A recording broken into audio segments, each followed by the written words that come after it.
পঞ্চভূত আর ত্রিপুর তত্ত্বের মাধ্যমে তৈরি আসরিক সেনা। এদের মধ্যে প্রাণ প্রতিষ্ঠার জন্য যজ্ঞাগ্নিতে আরো শক্তি প্রদান করতে হবে। এর জন্য আমার অধিক সামগ্রী এবং ঘৃতের প্রয়োজন। শীঘ্র যাও আর নিয়ে এসো এই সমস্ত সামগ্রী। যদি আমি যজ্ঞে বাধা দিই তাহলে গুরু শুক্রাচার্যর ধ্যান আকৃষ্ট হবে, আর উনি এই সমস্যা থেকে বেরোনোর কোনো একটা উপায় ভেবে নেবেন। কিন্তু আমরা এই যজ্ঞ পূর্ণ করতে একটু তো বিলম্ব করতেই পারি, বুঝলেন মুশিক মশাই? সেই স্থানে সেবকরা পৌঁছানোর আগেই আমাদের যেভাবেই হোক না কেন আগে পৌঁছতে হবে, যেখানে যজ্ঞের সামগ্রী আর ঘিয়ের ভান্ডার। চলুন মুশিক মশাই, যেই দিকে সেবকরা যাচ্ছে ভান্ডারও অবশ্যই ওই দিকেই হবে। ওম নমো নমো নমঃ স্বাহা। ওম নমো নমো নমঃ স্বাহা।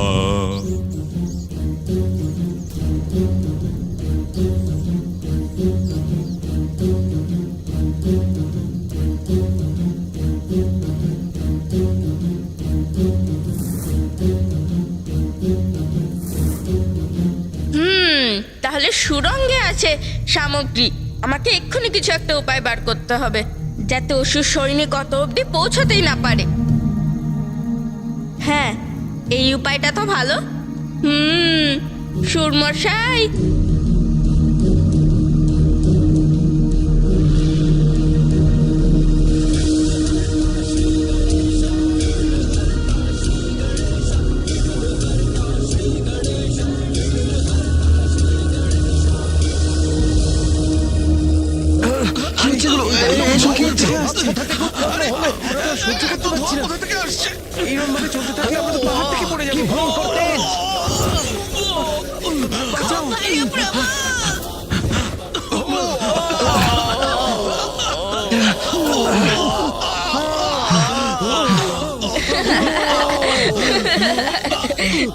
দেখলেন মুশিক মশাই, এবার আমরা যা করব তার জন্য একটু সময় পেয়ে গেলাম।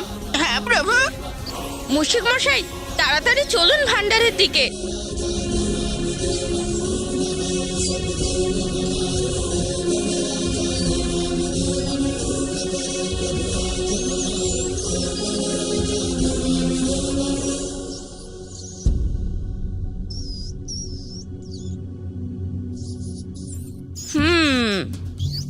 প্রভু, এখানে যজ্ঞ সামগ্রী আর ঘৃত অনেক পরিমাণে রয়েছে। হ্যাঁ, যত বড় ষড়যন্ত্র প্রস্তুতিও ততই বড়।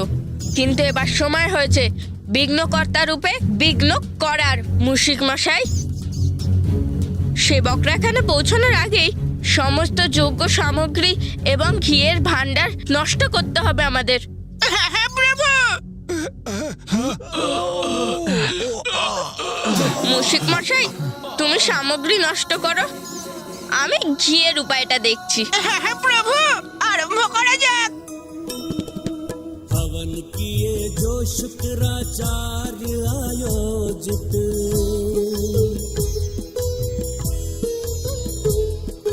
जिससे हो देव नष्ट जग का हो आहित।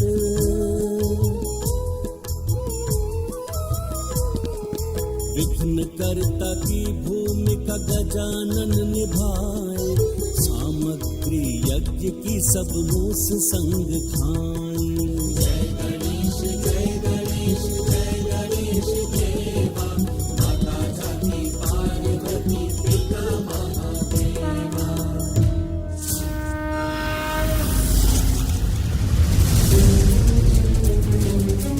তাড়াতাড়ি করো, গুরুদেব প্রতীক্ষা করছেন। তাড়াতাড়ি চলো। হ্যাঁ হ্যাঁ মুশিক মশাই, সমস্ত সামগ্রী নষ্ট করুন। অসুরদের গুরু শুক্রাচার্যকে অপেক্ষা করানো মোটেই উচিত নয়। তাড়াতাড়ি করো। তাড়াতাড়ি করুন মুশিক মশাই, অসুর সেবকেরা যে কোনো সময় চলে আসতে পারে।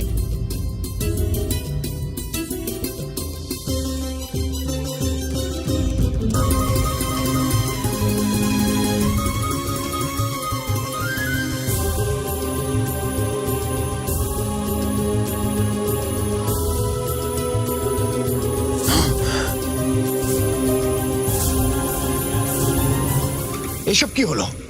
সমস্ত সামগ্রী আর ঘৃত কোথায় চলে গেল? গুরু শুক্রাচার্য জানতে পারলে ওনার ক্রোধে আমরা ভস্ম হয়ে যাব। এই দুঃসাহসিক কাজটা কে করলো? কোথায় গেল? এটা তো খুব ভালো হলো প্রভু। যখনই ওই সেবকেরা যজ্ঞ ভাণ্ডারে প্রবেশ করলো তখনই আমরা ওখান থেকে বেরিয়ে এলাম। এবার ওরা চিন্তায় পড়বে যে এই সব সামগ্রী কে নষ্ট করেছে। হ্যাঁ মুশিক মশাই,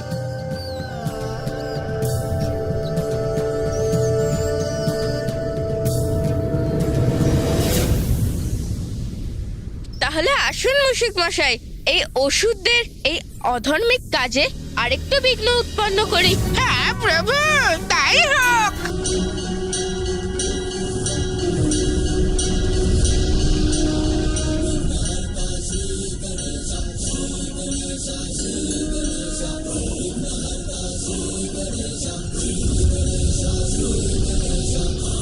এবার এই কবচ গুহা দিয়ে যাওয়া তত্ত্বের শক্তিকে আটকাবে।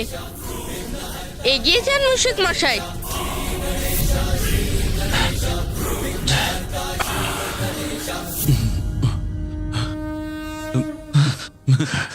মনে হচ্ছে প্রথম পূজ্য শ্রী গণেশ নিজের কাজে সফল হয়েছেন। আমাদের শক্তি ফিরে আসছে। হ্যাঁ দেবরাজ,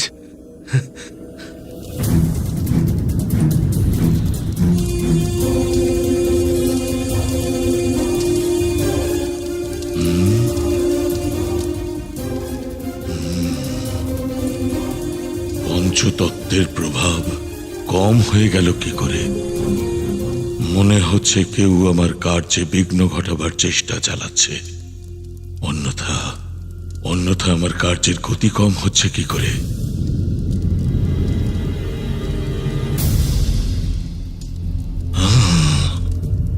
ওম প্রেম ব্রাম ত্রিম ত্রাম স্বাহা।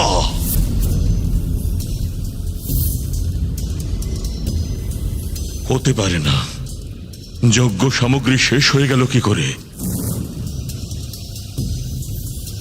আমি আমার সেবকদের সামগ্রী এবং ঘৃত আনতে বলেছিলাম, এত বিলম্ব কেন করছে ওরা?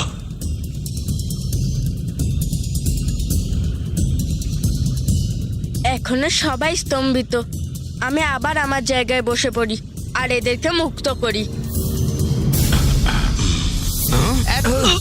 কি হলো, আপনারা দাঁড়িয়ে পড়লেন কেন? লাড্ডু খাওয়ান না? হ্যাঁ মহাদেব পুত্র, আমি সেটাই করার চেষ্টা করছিলাম।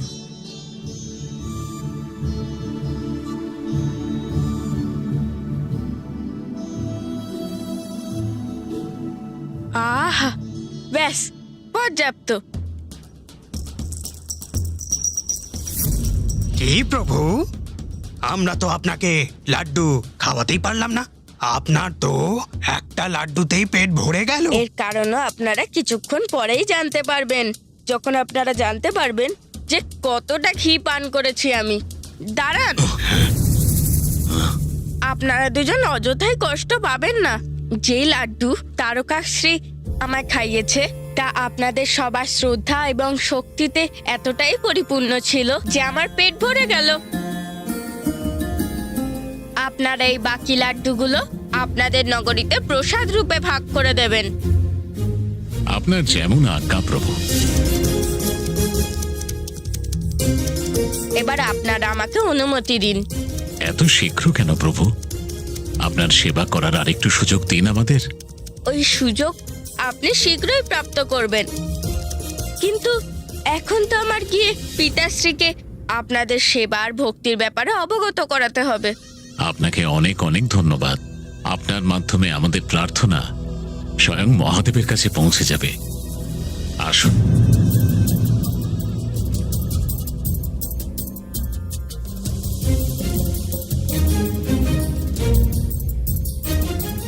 আমাদের আপনার সান্নিধ্যের সুযোগ দেওয়ার জন্য শত শত প্রণাম প্রভু।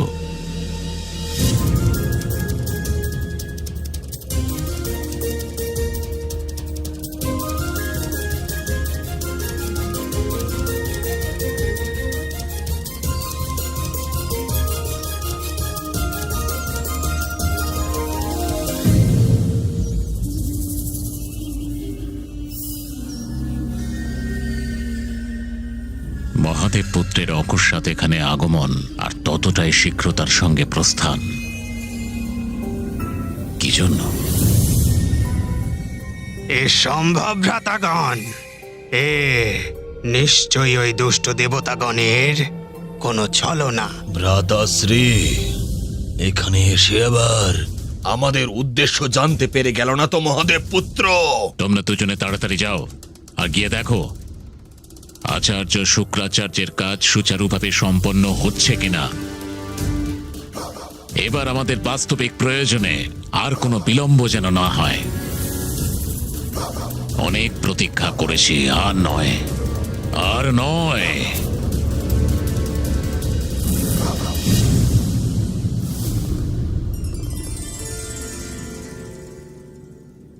প্রণাম পিতা, প্রণাম মা।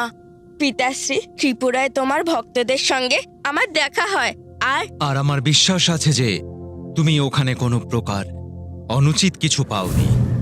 পিতাকে কেবল বলেই নয়, বরং অন্যভাবে বোঝাতে হবে যে ত্রিপুরাসুরের সত্য কি আর ওখানে কি চলছে। কিন্তু কিভাবে?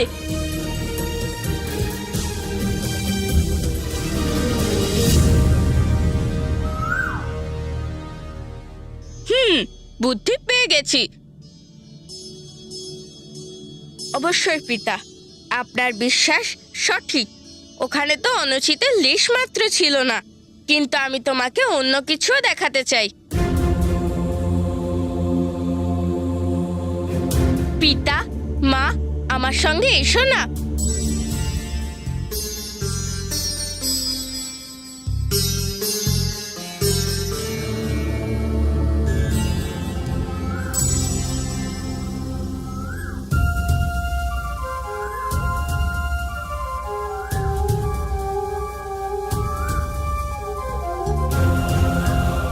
মা, দেখো না। কি কোমল, কি সুন্দর স্বর এই কোকিলের। হ্যাঁ মা, নিজের মধুর স্বরের দ্বারা সবাইকে মোহিত করা এই কোকিলের দিকে না তাকিয়ে একবার তার পায়ের দিকেও তাকাও।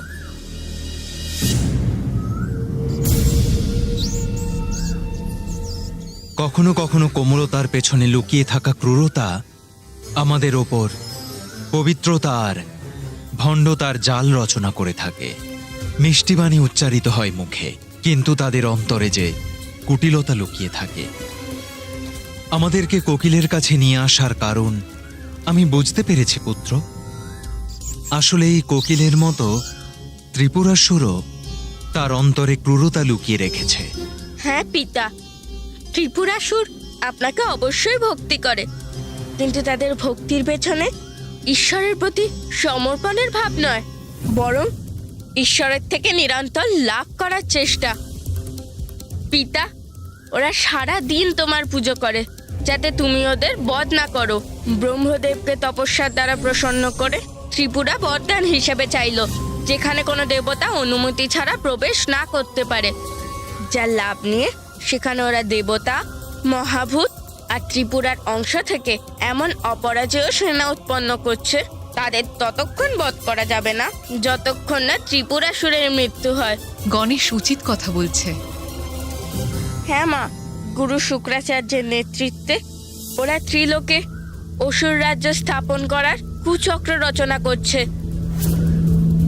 সমস্ত অসুর সেনা জীবিত হয়ে ধ্বংস করার আগেই তোমাকে ওই ত্রিপুরাসুরের যেভাবেই হোক না কেন বধ করতেই হবে পিতা।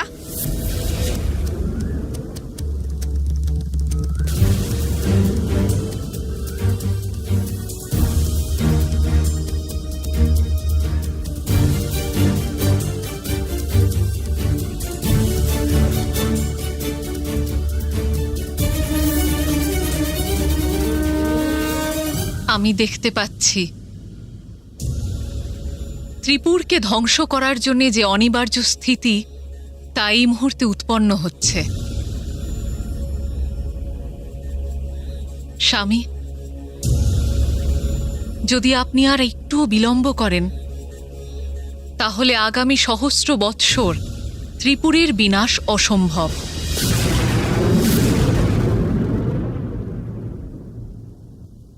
সহস্র বর্ষ অব্দি অসম্ভব হয়ে যাবে? তা কেন মা? পুত্র, যখন ব্রহ্মদেব এই ত্রিপুরাসুরদের খুব সহজেই বরদান দিয়েছেন, তাহলে ওনারা ব্রহ্মদেবের থেকে অন্য কিছুও চেয়েছেন। প্রভু, আমার ভ্রাতাদের ইচ্ছে অনুসারে আমাদের ত্রিপুরের বরদান দেবার কৃপা করে আপনি আমাদের কৃতার্থ করেছেন, কিন্তু আমি এখনো সন্তুষ্ট নই। আমার একটা ইচ্ছে পূরণ হওয়া বাকি, এবার সেটাকেও পূর্ণ করার কৃপা করুন। বলো বৎস কমলাক্ষ, কি চাও তুমি? প্রভু, আমার ভ্রাতার ইচ্ছে অনুসারে শুধু মহাদেবী ত্রিপুরের নাশ করতে পারবেন, কিন্তু তখনই যখন সহস্র বছরে আমাদের ত্রিপুরের 3 পুর এক সরল রেখায় অবস্থিত হবে।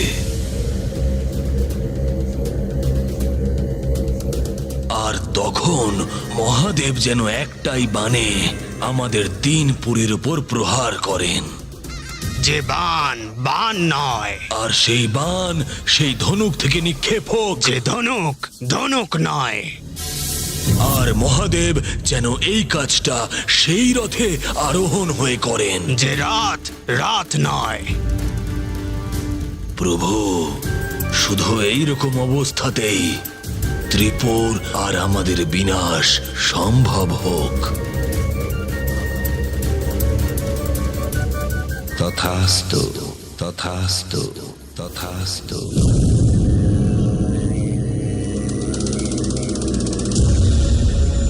অর্থাৎ এটাই সঠিক সময় ওদের বিনাশের। না হলে ত্রিলোকে অধর্মের আধিপত্য স্থাপন হবে আর সর্বত্র অন্ধকার ছেয়ে যাবে। যাদের মুখে সর্বদা আমার নাম উচ্চারিত হয়, আমার ওই অনন্য ভক্তদের ওপর আমি অস্ত্র কিভাবে নিক্ষেপ করব গণেশ?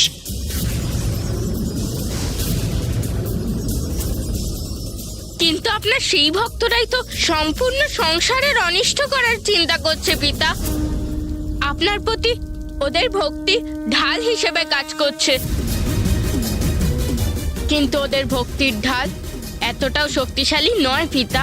পুত্র, তোমার যা করার ইচ্ছে হচ্ছে সেটা শীঘ্রই করো, কারণ ত্রিপুর এবার এক সরল রেখা বরাবর শীঘ্রই আসবে। আর যত দ্রুত ওই সরল রেখায়ও আসবে, ততটাই শীঘ্র ওই রেখা থেকে বেরিয়েও যাবে। তোমার কাছে কয়েক প্রহর সময় আছে মাত্র। মা, আমি জানি সময় কম। ধর্ম পালন করে যারা, তাদের জন্য বিঘ্নহর্তা, আর অধর্মের পাপীদের কাছে বিঘ্নকর্তাও তো আমি। কোনো অনিষ্ট হতে দেব না আমি। কিন্তু তার জন্যে আমার মামাশ্রীর সাহায্যের প্রয়োজন।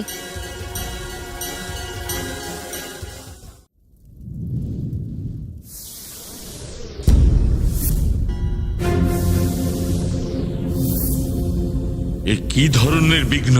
অকস্মাৎ এই অবরোধ কিভাবে উৎপন্ন হচ্ছে? না, আমি আমাদের অসুর সৈন্য নির্মাণ করেই থামবো। আর এই জন্য আমি আমার সমস্ত আসুরিক শক্তিকে আহ্বান করে এই কার্যকে পূর্ণ এবং সফল করবই।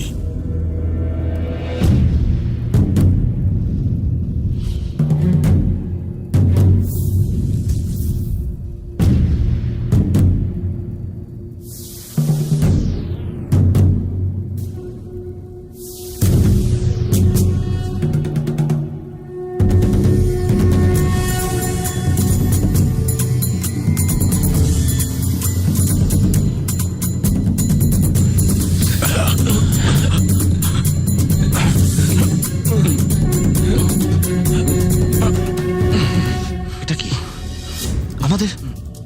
আমাদের ক্ষমতা আবার চলে যাচ্ছে। বোধহয় এখনো বিপদ সরেনি। হ্যাঁ ইন্দ্রদেব। স্বাহা।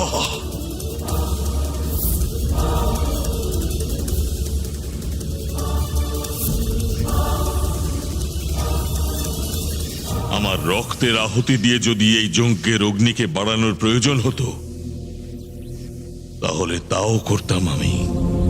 কিন্তু এই অসুর সৈন্য আর যজ্ঞের ওপর আজ কখনোই আসতে দিতাম না। ত্রিপুর একটি সরল রেখায় আসবার আগেই এই অসুর সৈন্যদের জীবিত করবই, যাতে ত্রিপুরের কোনোভাবেই বিনাশ হবে না।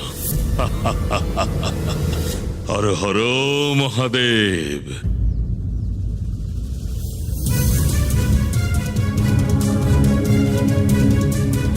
আমাদের শীঘ্রই ত্রিপুরাসুরকে আটকাতে হবে। ত্রিপুরা একই স্মরণরেখায় আসার পূর্বে এই বিঘ্ন আমাকে আটকাতে হবে।